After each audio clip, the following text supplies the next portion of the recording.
IT job కోసం try చేస్తున్నారా? Coding tutor లో ట్రైనింగ్ తో పాటు స్టైఫండ్ అండ్ 100% జాబ్ గ్యారంటీ. అధాపాతాళానికి తొక్కకపోతే నా పేరు పవన్ కళ్యాణే కాదు, మా పార్టీ జనసేనే కాదు.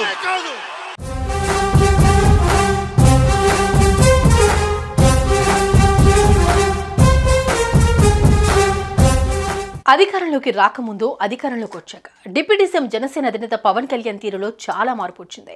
గత నెల 12వ తేదీన డిప్యూటీ సీఎంగా ప్రమాణ స్వీకారం చేసిన తర్వాత పవన్ కళ్యాణ్ తీరును గమనించిన వాళ్ళు ఎవరైనా ఒకంత ఆశ్చర్యానికి గురవుతున్నారు. పూర్తిగా సంయమనం పాటిస్తూ పరిపాలన కొనసాగిస్తున్నారు పవన్. అధికారంలో లేనప్పుడే అధికార పార్టీపై నిప్పులు చెరిగిన జనసేనాని అధికారంలోకి వచ్చాక మాత్రం ప్రత్యర్థులను పగా ప్రతీకారాలను పక్కన పెట్టి పూర్తి సమయం పరిపాలన మీదే పెట్టారు. ప్రస్తుతం పవన్ కళ్యాణ్ చూపిస్తున్న రాజకీయ పరిణతిని చూసి ప్రత్యర్థి పార్టీని ఆశ్చర్యపోతుంది.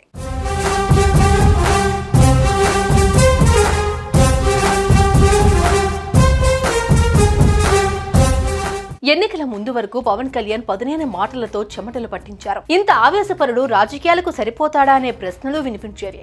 రాజకీయ నేతలకు అంత ఆవేశం పనికిరాదని, సహనంతో పాటు కొంత కంట్రోల్లో ఉండాలని అనేక మంది అభిప్రాయపడ్డారు కూడా. ఒక దశలో అధికారంలోకి రాకముందే ఇలా ఉంటే ఇక పవర్లోకి వస్తే ఏం చేస్తారోనన్న కామెంట్స్ కూడా అనేక మంది నుంచి వినిపించాయి. సీన్ కట్ చేస్తే ఎమ్మెల్యేగా నెగ్గడమే కాదు, డిప్యూటీ సీఎం హోదాతో పాటు కీలకమైన శాఖలు ఆయనకు దగ్గరకు వచ్చాయి. ఇప్పుడు ఆ శాఖలలో ఎక్కడా మాటలు లేవు, సమీక్షలు, పనులు మాత్రమే.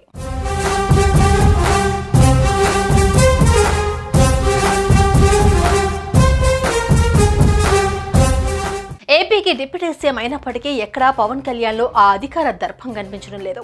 అనవసర దుబారా ఖర్చులు చేయడం లేదు, కనీసం బొకేలు కూడా తీసుకురానివ్వడం లేదు.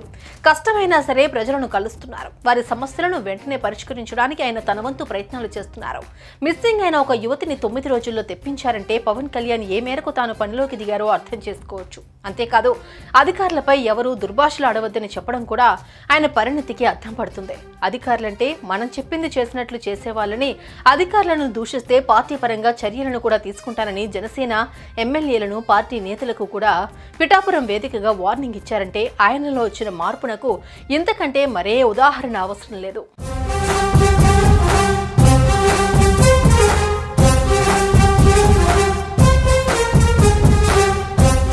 పవన్ కళ్యాణ్ ప్రసంగాలను పరిశీలిస్తే గత ప్రభుత్వ వైఫల్యాలనే వేలెత్తి చూపుతున్నారు కానీ ఎక్కడా వ్యక్తిగత దూషణలకు దిగడం లేదు. గత ప్రభుత్వంలో మంత్రులందరికీ పవన్ కళ్యాణే ప్రధాన టార్గెట్ గా ఉండేవారు. అదే స్థాయిలో ఆయన కూడా వారికి బదిలిచ్చేవారు. అయితే ఇప్పుడు పవన్ తాను రాష్ట్ర ప్రజలకు చేయదలుచుకున్నది చేసేది మాత్రమే చెబుతున్నారు. ఆర్థిక పరిస్థితి సహకరిస్తే తాను మంత్రిగా మరింత బాగా పనిచేస్తానని ప్రజలకు నచ్చజెప్పే ప్రయత్నం చేస్తున్నారు. తనకు కేటాయించిన శాఖలపై క్రమంగా అవగాహన పెంచుకుంటున్న పవన్ కళ్యాణ్ పూర్తిగా గ్రామీణాభివృద్ధిపై దృష్టి పెట్టాలని భావిస్తున్నారు. సినిమాలకు కూడా 3 నెలల పాటు దూరంగా ఉంటానని, ఇప్పటి వరకు అంగీకరించిన సినిమాలకు 3 నెలల తర్వాత మాత్రమే డేట్స్ కొన్ని రోజులు కేటాయిస్తానని చెప్పుకొచ్చారంటే ఆయన పూర్తిగా నిలబడే ప్రయత్నంలో ఉన్నారు. పార్టీకి సుదీర్ఘ భవిష్యత్తును అందించడానికి ఆయన వ్యూహాత్మకంగానే అడుగులు వేస్తున్నట్లు కనిపిస్తోంది. మొన్న జరిగిన ఎన్నికల్లో పవన్ రచించిన వ్యూహాల కారణంగానే కూటమి సక్సెస్ అయిందని చెప్పవచ్చు. దీంతో అధికారంలోకి వచ్చిన జనసేనాని తన వ్యూహాలు మార్చి సరికొత్త స్ట్రాటజీతో ముందుకు వెళ్తున్నారు.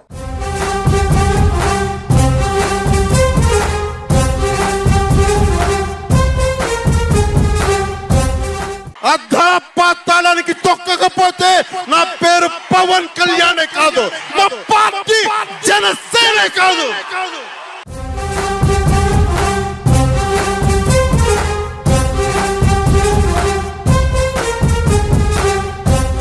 అధికారంలోకి రాకముందు అధికారంలోకి వచ్చాక డిప్యూటీ సీఎం జనసేన అధినేత పవన్ కళ్యాణ్ తీరులో చాలా మార్పు వచ్చింది. గత నెల 12వ తేదీన డిప్యూటీ సీఎంగా ప్రమాణ స్వీకారం చేసిన తర్వాత పవన్ కళ్యాణ్ తీరును గమనించిన వాళ్ళు ఎవరైనా ఒకంత ఆశ్చర్యానికి గురవుతున్నారు. పూర్తిగా సంయమనం పాటిస్తూ పరిపాలన కొనసాగిస్తున్నారు పవన్. అధికారంలో లేనప్పుడే అధికార పార్టీపై నిప్పులు చెరిగిన జనసేనాని అధికారంలోకి వచ్చాక మాత్రం ప్రత్యర్థులను పగా ప్రతీకారాలను పక్కన పెట్టి పూర్తి సమయం పరిపాలన మీదే పెట్టారు. ప్రస్తుతం పవన్ కళ్యాణ్ చూపిస్తున్న రాజకీయ పరిణతిని చూసి ప్రత్యర్థి పార్టీని ఆశ్చర్యపోతుంది.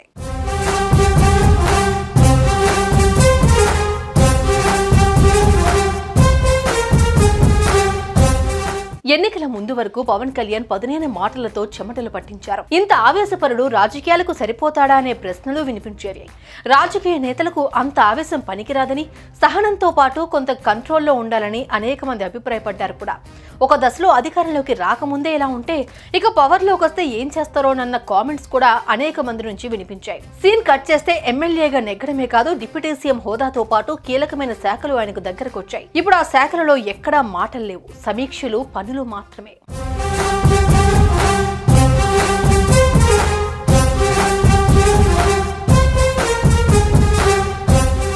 ఏపీకి డిప్యూటీ సీఎం అయినప్పటికీ ఎక్కడా పవన్ కళ్యాణ్ లో ఆ అధికార దర్పం కనిపించడం లేదు.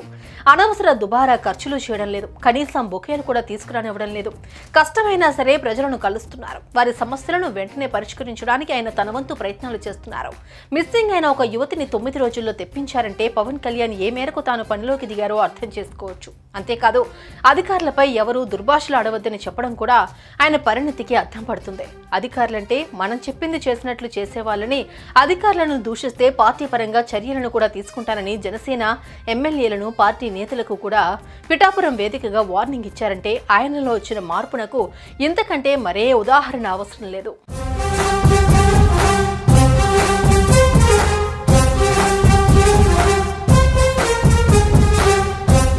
పవన్ కళ్యాణ్ ప్రసంగాలను పరిశీలిస్తే గత ప్రభుత్వ వైఫల్యాలనే వేలెత్తి చూపుతున్నారు కానీ ఎక్కడా వ్యక్తిగత దూషణలకు దిగడం లేదు. గత ప్రభుత్వంలో మంత్రులందరికీ పవన్ కళ్యాణే ప్రధాన టార్గెట్ గా ఉండేవారు. అదే స్థాయిలో ఆయన కూడా వారికి బదిలిచ్చేవారు. అయితే ఇప్పుడు పవన్ తాను రాష్ట్ర ప్రజలకు చేయదలుచుకున్నది చేసేది మాత్రమే చెబుతున్నారు. ఆర్థిక పరిస్థితి సహకరిస్తే తాను మంత్రిగా మరింత బాగా పనిచేస్తానని ప్రజలకు నచ్చజెప్పే ప్రయత్నం చేస్తున్నారు.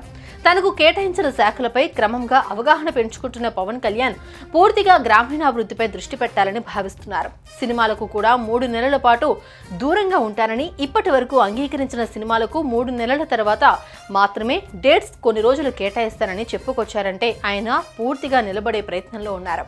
పార్టీకి సుదీర్ఘ భవిష్యత్తును అందించడానికి ఆయన వ్యూహాత్మకంగానే అడుగులు వేస్తున్నట్లు కనిపిస్తోంది.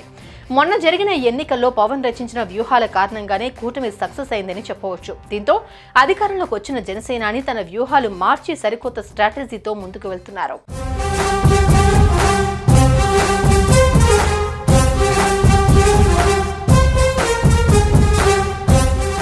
సుమన్ టీవీలో మీ పర్సనల్ అండ్ బిజినెస్ ప్రమోషన్స్ కోసం కింది నెంబర్కి కాంటాక్ట్ చేయండి.